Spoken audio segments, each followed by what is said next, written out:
Archivo misterioso.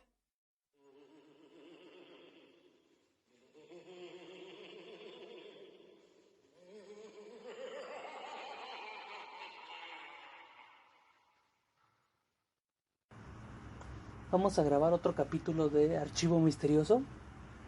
El tema de hoy va a ser acerca de los viajes entre dimensiones o viajes en el tiempo, retomando lo que se habló en el primer capítulo acerca del vuelo 914. Pero ahora vamos a centrarnos en el caso del hombre de Tauret. Era un día más en el aeropuerto de Tokio. A pesar de no haber transcurrido una década desde el final de la Segunda Guerra Mundial, Japón se encontraba en plena recuperación y recibía a visitantes de todo el planeta. Lo que no se imaginaban los trabajadores de las instalaciones aeroportuarias niponas es que aquel curioso día de 1954 iban a recibir la visita de un viajero interdimensional, quizás un timador o alguien con mucha imaginación y ganas de troleo. Un funcionario de aduanas recibió en mano el pasaporte de un pasajero, aparentemente llegando desde Europa. Mientras el viajero esperaba en el servicio, revisó el documento. Vaya, el país no le sonaba. Era Tauret. Debía de tratarse de alguno de esos minuciosos países que casi no aparecen en el mapa. Sin embargo, tras consultar a su supervisor, comprobó que la supuesta nación de Tauret no aparecía en ninguna parte. El pasaporte, sin embargo, parecía auténtico y tenía estampado en sus páginas sellos de entrada de otros países en el que el pasajero había visitado aparentemente sin problema. Algo imposible dado que el país del que desea venir no existía.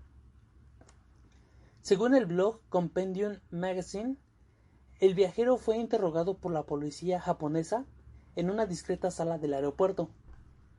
Aseguraba que su patria se encontraba en Europa, pero que era normal que no le sonase su nombre en Japón. Explicó que era muy pequeña el país y se encontraba entre España y Francia, pero que nunca había tenido problemas para viajar a Japón, que de hecho era la tercera vez que viajaba a aquel país en ese año y que era por negocios, que nunca antes había tenido ningún problema en otro país también que había visitado.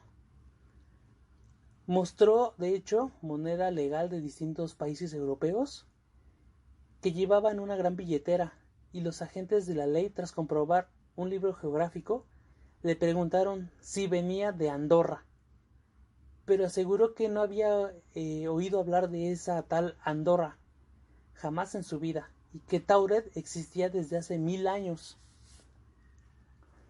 El tipo barbudo que hablaba francés, de hecho vamos a poner la foto en el video, y se decía también, bueno, hemos encontrado otros como otras páginas de internet donde se menciona que de hecho esta persona no tuvo problemas para comunicarse con ellos, puesto que también hablaba japonés, entre otros idiomas, era un políglota. Retomando la historia, aseguraba tener una cita con una empresa local e incluso una reserva en un hotel, por lo que los encargados de deshacer aquella locura llamaron por teléfono a la supuesta compañía. Y en efecto existía, pero no conocían al pasajero, que aseguraba tener negocios con ellos, ni a la empresa a la que decía representar. Con el hotel fue la misma situación. Aquello ya pasaba de ser raro a una locura. Y los funcionarios se plantearon el cortar por lo sano, deportando al pasajero. El problema era a dónde lo iban a deportar.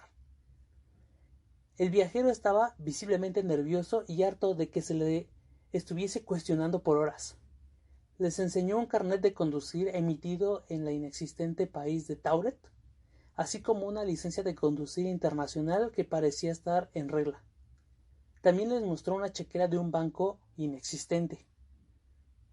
Viendo que el problema parecía irresoluble y que la historia de aquel loco o estafador se volvía cada vez más alambicada, tras 8 horas de interrogatorio, los funcionarios decidieron alojar al extraño visitante en un hotel y volver a la tarea al día siguiente.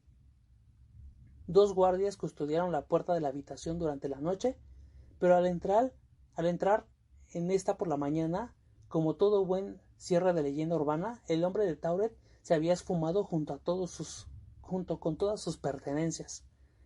El único sitio por donde había podido escapar era una ventana a 15 pisos del suelo. Y aquella mañana sobre el asfalto tampoco existía alguna pizza humana embarrada en el asfalto. La cuestión aquí es de dónde venía esta persona. ¿Habrá regresado a su dimensión, a su línea de tiempo? Porque de otra manera, pues no pudo haber escapado. El otro caso del que vamos a hablar hoy va a ser el de Rudolf Hess. También es muy conocido y muy interesante el caso. La historia de Rudolf Hess se convertiría en una de las leyendas urbanas más importantes de los años 1970 y había sido repetido ocasionalmente desde entonces. La historia de Hess aparecería por primera vez en la edición de mayo-junio de 1972 del Journal of Borderland Research, que la publicó con un informe real. Pero fue a partir de su difusión en Internet desde fines de los años 90, lo habitual es que se le presentase como una serie de hechos reales y con datos muy específicos para que pareciera una situación o un informe real de un viaje del tiempo.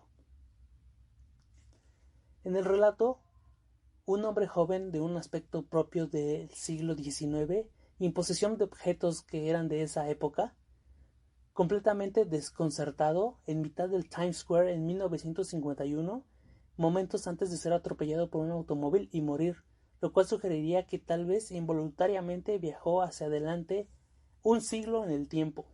Y la historia consiste así. La leyenda de Friends describe como una mañana a mediados de junio de 1951, alrededor de las 11:15 am, los transeúntes del Times Square de Nueva York notaron un hombre de unos aproximadamente 30 años de edad, que de hecho también vamos a cargar la foto en el video, y se ve un poco más grande que esos 30 años que se mencionan, pero es lo que alegaban. Vestido al estilo de fines del siglo XIX, nadie observó cómo había llegado ahí, y estaba desorientado y confundido, de pie en medio de una intersección. Fue golpeado por un taxi y resultó herido de muerte antes de que la gente pudiera hacer algo para evitarlo. Los funcionarios de la morgue registraron su cuerpo y encontraron los siguientes artículos en sus bolsillos: una ficha de cobre de una cerveza que valía 5 centavos, con el nombre de un bar que era completamente desconocido incluso para los residentes más viejos del área. La factura de un cuidado de un caballo y lavado de un carruaje, expedida por un establo en Lexington Avenue, que no figuraba en ninguna libreta de direcciones. Alrededor de $70 en billetes antiguos, tarjetas de visita con el nombre Rudolf Hess y una dirección en la Quinta Avenue.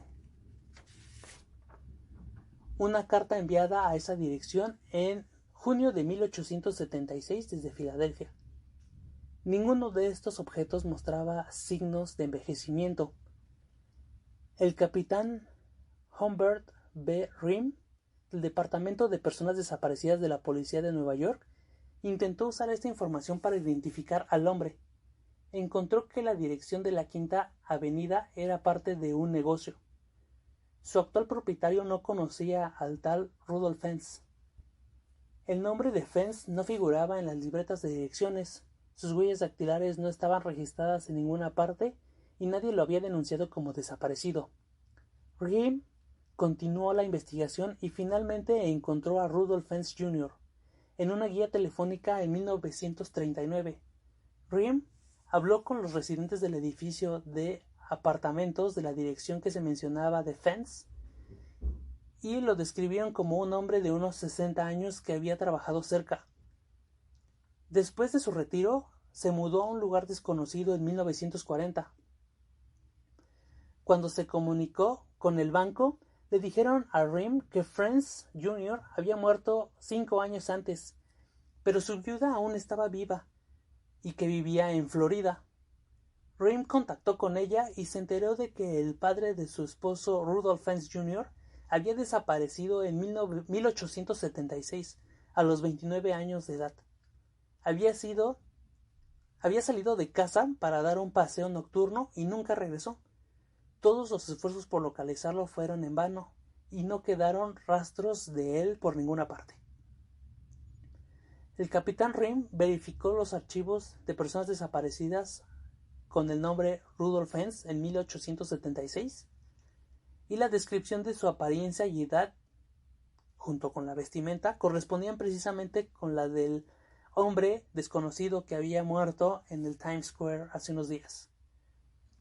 El caso seguía marcado sin resolver. Ante el temor de que se le considerara mentalmente incompetente, Reem nunca anotó los resultados de su investigación en los archivos oficiales. Y así es como termina esta segunda historia de Rudolf Franz. Son muy interesantes, como mencionaba, por el hecho de que nos deja la duda de si realmente son posibles los viajes en el tiempo o entre dimensiones. Y de ser así, habrá alguien que estará encargado de regresar a estas personas, como lo sucedió en el caso del hombre de Tauret, de regresarlos a su línea del tiempo o a su dimensión. No sé ustedes qué piensen. Me gustaría que dejaran algún comentario en el video. Y de momento es todo. Muchas gracias por escuchar Archivo Misterioso. Y ayúdenos dándole like al video en YouTube, o también nos pueden encontrar en Spotify con el mismo nombre de Archivo Misterioso. Muchas gracias y los esperamos para el siguiente capítulo.